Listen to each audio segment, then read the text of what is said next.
You know, I honestly never thought that I would ever do a video ranting about a fucking movie. That I would never sit down and talk about just a complete and total joke of a movie. I mean, that's what we got other people for, right? That's what we got people like the Quarter and countless other movie reviewers for, right? But there comes a time where you just have to put your fucking foot down and you have to say no. I'm gonna go full fucking retard. I'm gonna fucking let the world know how angry I am about it yet again another piece of shit fucking Hollywood threw out to the world. And what piece of shit film am I gonna be reviewing today? Oh, it's the latest Halloween movie. You know, Halloween quote unquote ends. Because for the final movie in a trilogy, which ranges from pretty good to pretty decent. This is basically the worst of the bunch. You know, I'm inclined to believe that this third Halloween film is like the episode 9 of Star Wars. It's that fucking bad. Then again, the whole sequel trilogy was pretty fucking bad, with the exception of the 7th one. But then again, Force Awakens or Force Unleashed, whatever the fuck it was called, it was pretty much a nostalgia trip. But anyway, so if you haven't seen the movie yet, don't. Just don't waste your money. It's not worth it. Go watch something else. But if you have seen the movie, you guys already know what the fuck I'm going to be talking about. I would put a little disclaimer for spoilers. Then again, I really cannot recommend you see this movie, so you're better off just going by what I have to say about this movie, because I literally saw this movie today. And holy shit, let me tell you, it's fucking bad. It really is fucking bad. So, we start off the movie on Halloween 2019. 1 year after Michael Myers, a senior citizen, literally kills a quarter, if not half, of the population of retard land. But I know it's called Haddonfield, but after the events of fucking Halloween Kills, I'm literally gonna call Haddonfield from now on retard land. Because holy shit, was everyone in that fucking town just stupid in the events of Halloween Kills. You had to be rooting for Michael Myers the whole time. And that's because I literally found it hilarious that he was just killing stupid people left and right without putting any goddamn effort into it. But anyway, the movie opens up like 1 year after the events of Halloween 2018, and you know, this one guy, his name's Corey. He's babysitting this kid in what I can only assume to be a fucking mansion. Because holy shit, is that fucking house big. So anyway, you know, it's Halloween night 2019. The parents that the kid that Corey's going to be looking at are going out for a fucking Halloween party. Mom's dressed up as a fucking flapper, and the dad's dressed up as a fucking train conductor. Interesting couple costume choice there, guys, really. But anyway, you know, they leave. They watch John Carpenter's remake of the fucking Thing. Next thing you know, the little kid starts going on some tangent how the babysitter Corey's a piece of shit and a fucking loser. Corey starts throwing a fucking temper tantrum, and the next thing you know, the fucking kid goes missing. Now, we, the audience, know, we immediately think, oh my god, maybe it was Michael, maybe it was Michael Myers that, you know, might have killed the kid. Because in 2018, Michael Myers literally killed the kid during his fucking prison break. But anyway, but it turns out, no, it's not. It's just a little kid being a little shit. He locks our main guy, Corey, in a fucking attic. And then Corey starts kicking down the door while the little kid's mocking him. Corey does manage to fucking kick the door open, but in doing so causes the little brat to literally fall to his fucking death. Now, I had already mentioned that the fucking house is big. But holy shit, do those people have a lot of stairs. You got 3 fucking flights of stairs just going around in a circle. And as soon as our guy Corey, he kicks down the fucking door, kid goes flying all the way down to the fucking bottom. Then, of course, conveniently after that, the parents come home. Mommy starts screaming, "What did you do to my baby? Oh my god, what did you do to my baby?" And then, we get the fucking title sequence, which I don't even know what the fuck they decided to do with the pumpkins. It's like a fucking Russian nesting doll. So it's like one of those things when it comes to the pumpkins. Zooming on one pumpkin immediately falls apart, then another pumpkin shows up and just keeps doing that till we get to the end where just one pumpkin's cut in half and you get to see the insides of a pumpkin. Wow, fascinating. So we fast forward all the way to now. Because why not, And Laurie Strode, she's writing herself a book. All about her experiences dealing with Michael Myers in 1978 and 2018. And since then, she's bought herself a house. I guess the insurance money she got from her old house, which she burnt down with Michael Myers in it. I guess it was a pretty good paycheck if she literally was able to buy herself another fucking house. But anyway, she's living in another house with her fucking granddaughter and fucking Lindsay Wallace there. The girl Laurie was babysitting back in 1978. She apparently likes to hang out with them and get drunk. Well, she's also a bartender too. I mean, that's literally like the only 2 scenes you could fucking see this chick in. And keep in mind, this is the original actress from the original 1978 movie. You only see her like 2 times. Once when she's at the fucking Strode house drinking, and another time when she's at a bar serving drinks later on in the film.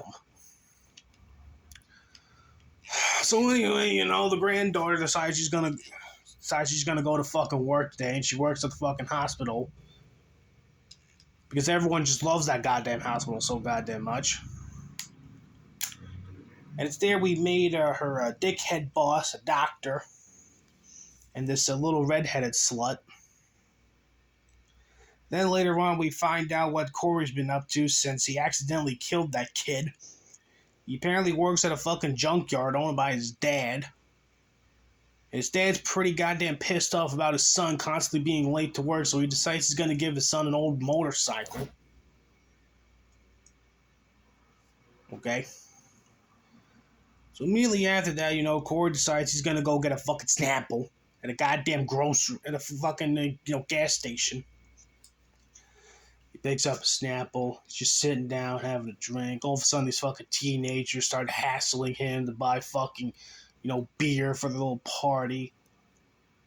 Of course, Corey, like any other normal person, immediately said no. Then the fucking dickweed brigade starts fucking hassling him. "Hey, I know you killed that kid about 3 years ago. What are you gonna do, this psychopath? What are you gonna do?" Next thing you know, he fucking breaks the fucking Snapple bottle in his goddamn hand because he's so fucking angry. And then Jamie Lee Curtis conveniently pops out of fucking nowhere and demands the kids to leave him alone. Once the kids fuck off to do something, Jamie Lee Curtis hands this fucking kid a fucking pocket knife and say, "You wanna fuck some shit up?" So he immediately fucking stabs out a goddamn tire. The kid's tire. Then Laurie takes Corey to the fucking hospital where our little love plot between Corey and fucking Allison can begin. Spoiler alert, doesn't fucking end well. We'll get into that. Anyway, next thing you know, Tweedledee and Tweedledum, they start this little love relationship, and then later on they're at a bar. And then the mommy of the little kid from the opening act is at the bar, and she starts screaming and hollering at the fucking Corey there for killing her son. And then Corey fucking gets up and leaves. Then the fucking Dickweed Brigade ambushes him on a fucking bridge. And then they push him over a bridge because fuck him. Next thing you know, he gets dragged into a fucking sewer by Michael Myers because, yes, Michael Myers has been hiding out in the sewer for 4 fucking years. But surprisingly, he doesn't kill Michael Myers. Anyway, next thing you know, Corey escapes the fucking sewer and immediately gets attacked by a homeless man. Because apparently the homeless man is secretly Michael Myers and he really wants the fucking mask, so Corey takes the fucking switchblade Laurie Strode gave him earlier and he fucking stabs him to death. Ugh. Quite a fascinating fucking film now, isn't it? Oh. Okay, so then immediately, afterwards, Allison and Corey, they're going on this little date, and then Corey's Allison's ex-boyfriend, a fucking police officer who's old enough to be your fucking dad, pops out of nowhere, starts giving Corey shit, and then immediately after that, the fucking 40-year-old policeman creep starts following Corey back home, but then Corey immediately goes to the fucking sewer. He lures the fucking police officer into the goddamn sewer where he's immediately ambushed by Michael Myers and then killed.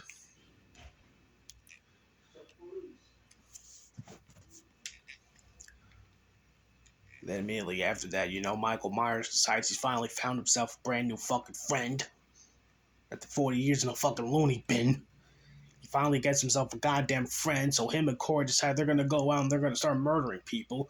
One of the first people they start murdering is the doctor and the fucking redheaded bitch from earlier. Corey kills the doctor. Michael does his classic, pin her against the wall with a fucking butcher's knife and then stare at her. Which was unironically wholesome, honestly. I thought it was pretty cute that Michael and him went on a fucking little killing spree. Anyway.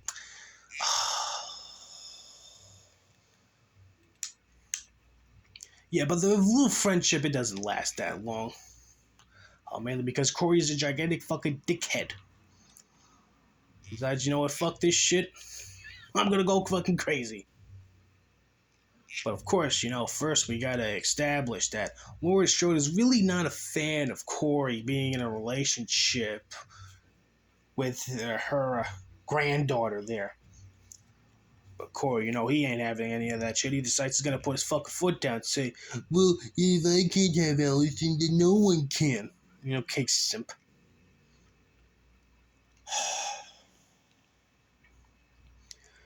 Anyway, so next thing you know, it's fucking Halloween night. Corey decides he's finally had enough of shit. He's gonna go fucking crazy. So he sneaks into the fucking sewer, beats the shit out of Michael, steals his fucking mask, and then he decides he's gonna go on his little rampage. First thing he fucking does is he fucking manages to lure the fucking Dickweed Brigade all the way to his father's garage and then proceeds to fucking murder them all while he's wearing a mask. But right before the head Dickweed, the one who threw him over the bridge earlier, decides he's gonna shoot his father while he's aiming at fucking Corey in the Michael Myers mask, which was really a shame. I really did like the father, but anyway, once all the fucking stupid brats are killed, immediately he goes back home and kills his Karen of a mother. Good for him. And then immediately after that, he immediately proceeds to go to the fucking Strode house to kill Laurie because she's a bitch. Now, up until this point, Laurie was, it was hinting at that Laurie might be committing suicide, She lights a pumpkin, drinks a glass of whiskey, calls the police, and says, oh, hey, you gotta come to this address, suicide's about to happen. And of course, once fucking Corey breaks into the goddamn Strode house, he immediately gets fucking shot by Laurie. Then Laurie immediately proceeds to beg him for Corey to kill her. And then Corey fucking stares out at there's a if I can't have Allison, no one can. And then he immediately stabs himself in the fucking throat. Yeah. But he doesn't die, though. No, because next thing you know, fucking Michael Myers pops out out of fucking nowhere, and he finally retrieves his goddamn mask and fucking puts his little brat Corey out of his misery. Then the fucking fight of the goddamn century happens. The fight we've all been waiting for. The fight that's been teased for 2 goddamn movies now. The fucking fight that's been constantly been advertised all over fucking TV. The fight everyone, including myself, went to the movie theaters for. The final fight between Michael Myers and Laurie Strode. And boy, oh boy, was that pretty fucking anticlimactic. Yeah, it really didn't last all that long. Michael really didn't put up much of a fight. He just winds up getting pinned to a fucking kitchen table and then stabbed to the hand. The fucking mask gets removed and he gets his fucking throat slit. Then he's begging Michael to kill him. Then Allison pops in at the last minute and says, "No, Grandma, don't do that. And they fucking slit his wrist and then Michael Myers bleeds to death. The end. No, I'm just kidding. I wish that was the fucking end. But no, there's more to this fucking shit show. Oh, no. Because immediately after fucking Michael Myers finally kicks the bucket, they decide they're going to get rid of the body. But how are they going to get rid of the body exactly? Well, they tried setting him on fire, but that didn't work. No, what they decide to do to get rid of fucking Michael Myers, to get rid of the boogeyman that's been haunting Haddonfield for 40 fucking years, is they're going to take the corpse of Michael Myers, without the mask on, tie him onto Allison's fucking car, and what is arguably the most ridiculous fucking funeral procession I've ever seen. Like, they're literally holding a funeral procession from the Strode house all the way to a fucking junkyard for a fucking serial killer. But anyway, you know, they have their little funeral procession for Michael. He's fucking tied up to the goddamn roof of Allison's car like a fucking Christmas tree. And they literally drive him over to the fucking junkyard while the rest of Bumbles fuck nowhere starts marching in unison. And then eventually they get to this like weird crusher thing, and then Laurie just dumps the body in there. Michael's ground to a fucking pulp. And then we move forward to the next day. Laurie's finishing up her book. Sheriff Hawkins, who I guess is now in a relationship with Laurie, so, you know, drops on by, gives her some fucking vegetables. And then Laurie asks, you know, can you tell me about the cherry blossoms again? Then we take a look at the house, the inside of the house. And then Blue Oyster Cult's Don't Fear the Reaper starts playing. And then we roll the credits. And that's how we're ending this fucking 40-year-long fucking saga between these two. And yeah, it was fucking bad. If you couldn't figure it out already. So, in conclusion, movie was terrible. A pathetic way to cap off a otherwise okay trilogy. I am so thankful I did not spend any money on this goddamn thing because I had a little free movie ticket thing for my birthday and I used it on that. So I'm thankful I didn't spend any fucking money on that whatsoever. And yeah, you know, the big final battle between Michael Myers and Laurie Strode just wounds up to Michael Myers is just on a hunt to get his mask back and then immediately gets fucking ambushed by Laurie Strode and then gets fucking killed by Laurie Strode and then he's fucking dumping a goddamn wood chipper thingy. So that's it. That's literally fucking Halloween Ends. Worst goddamn movie I've seen all fucking year. Holy fucking. I was hyped for this goddamn movie, but yeah. Again, so thankful I did not waste any fucking money on this goddamn travesty. So yeah, that's enough about me spurging out about a goddamn fucking movie. I'm gonna go take a nap and reevaluate my life choices.